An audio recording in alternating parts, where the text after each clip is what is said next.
Hello friends, welcome to my channel. चलिए आज इस क्वेश्चन को सॉल्व करते हैं। इस क्वेश्चन में दिया हुआ है water flows through a horizontal tube as shown in the figure. The difference in height between the water column in vertical tubes is 5 centimetre and area of cross section at A and B are 6 centimeter square and 3 centimeter square respectively. The rate of flow will be, आपको rate of flow पता करना है, मतलब Q पता करना है। अगर हम समझने की कोशिश करें, हमको क्यू पता करना है। और क्यू क्या होता है? Q is equal to V into A. तो हम किसी एक पर्टिकुलर, अगर हम ए पॉइंट को देखें तो हम ऐसे भी लिख सकते हैं Q is equal to velocity at A and area of A. तो इस केस में हम इसको कैसे सॉल्व करेंगे? देखिए, आपके पास एरिया दिए हुए हैं दोनों, वेलोसिटी नहीं दी हुई है। तो कैसे हम सॉल्व करेंगे? सबसे पहले हम बात करेंगे कंटिन्यूटी इक्वेशन के बारे में। क्या लिखेंगे? Continuity equation.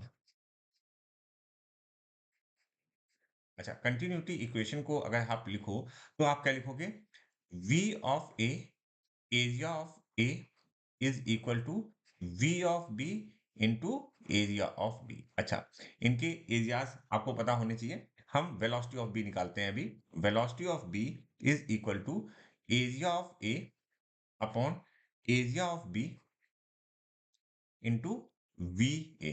सिंपली हमने रीअरेंजमेंट किया हुआ है, ठीक है? तो घबराने की जरूरत नहीं है। आपने कंटिन्यूटी इक्वेशन लगाई और उसको रीअरेंजमेंट कर लिया। अच्छा, अब हमने लिखा V B is equal to, देखो ए की वैल्यू क्या है, यहाँ से देख लेते हैं। ए की वैल्यू कितनी है? दैट इज 6 दिया हुआ है और 3 दिया हुआ है। ओके, तो हमने लिखा ये 6, ये 3, okay, and that is V A. तो यहाँ से अगर आप इसको सही से सॉल्व करोगे तो आपके पास आएगा V B is equal to 3, 2 इन जा 6, टू वी ए। ओके, ये एक इंपॉर्टेंट रिजल्ट है जिसे हम आगे चल के यूज करेंगे। अच्छा, अब इसके बाद हम क्या लगाएंगे?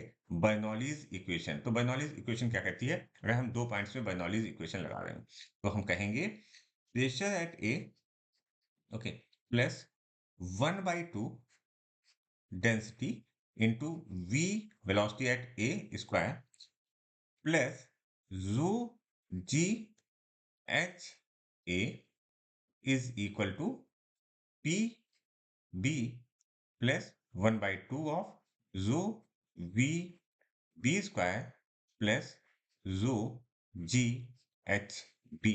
ये हमने क्या लिख दी? Bernoulli equation. अच्छा, यहाँ पर बर्नौली इक्वेशन में एक चीज को ध्यान दें कि हमारा ये जो डेटम लाइन है, ठीक है, ए और बी के लिए वो सेम है, मतलब एच की वैल्यू सेम है। एच की वैल्यू सेम है। अच्छा, अगर एच की वैल्यू सेम है, अगर हम कहें H A is equal to H B, so उसके अकॉर्डिंग ये वाला टर्म और ये वाला टर्म कैंसिल हो जाएगा। तो इसको फिर से हम रीअरेंज करते हैं और लिखते हैं P A minus P B, ठीक है? P A minus P B, मैंने ए इधर था, बी को इधर लेके गए। अच्छा, इज इक्वल टू 1/2, रो को मैंने कॉमन ले लिया।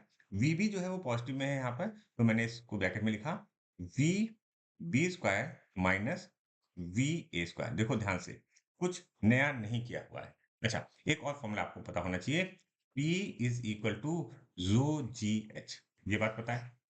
अच्छा, यहाँ पर देखो, अगर हम ये पॉइंट ए है और ये पॉइंट बी है, तो यहाँ पर जो वाटर है, ठीक है, दैट इज 5 सेंटीमीटर मोर, मतलब pressure at A is more, ठीक है? तो हम P A minus P B, ठीक है, P A minus P B को हम क्या लिखेंगे? P A minus P B is equal to rho G H. कौन सा होगा? ये 5 वाला।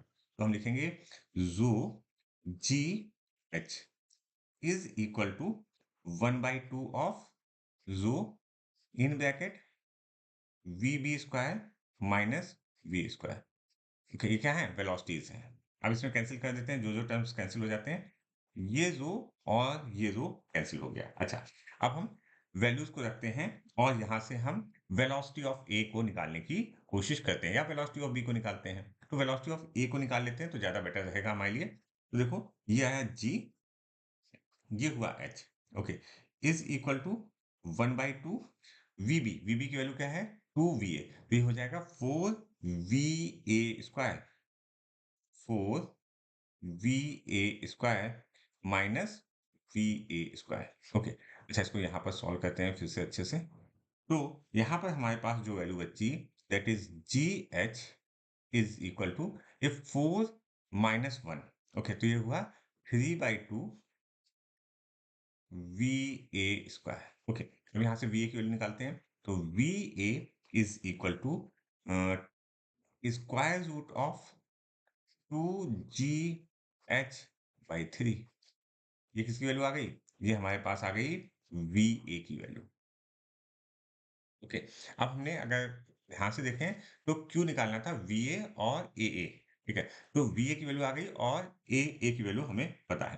तो VA की वैल्यू हम लोग कैलकुलेट भी कर सकते हैं यहाँ पर डायरेक्टली।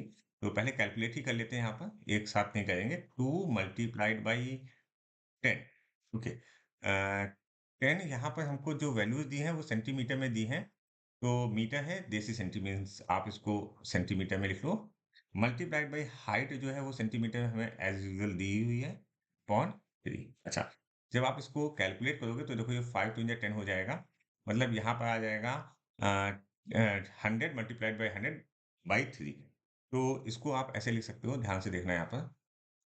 हमने VA को क्या लिखा? VA is equal to 100/√3। Okay, अब हम Q निकाल देते हैं। तो Q is equal to VA multiplied by AA। तो VA की वैल्यू कितनी दी है?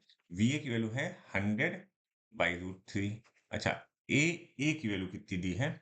AA की वैल्यू हमारे पास 6 थी। ठीक है, तो मैंने इसको इस तरीके से लिखा, 3 मल्टीप्लाइड बाई 2, 3 मल्टीप्लाइड। तो क्योंकि हम इसको क्या करना चाहते हैं, अगर आप आंसर को देखने की कोशिश करो तो आंसर में 200/3 नहीं, ऐसा नहीं आ रहा है। तो ये वाला जो 3 होगा, आप ऐसे समझो कि 3 को आप क्या लिख सकते हो? √3 इंटू √3। ठीक है, तो यहाँ पर √3 हो जाएगा। तो एक √3 कैंसिल हो जाएगा और ये 2 इससे मल्टीप्लाई हो जाएगा। तो आप इसको लिख सकते हो 200√3। और इसकी यूनिट क्या होगी? इसकी यूनिट जो होगी दैट इज सेंटीमीटर क्यूब पर सेकेंड। और हमारा ऑप्शन कौन सा सही होगा? अगर आप ध्यान से देखो तो हमारा option 1 is correct for this particular question.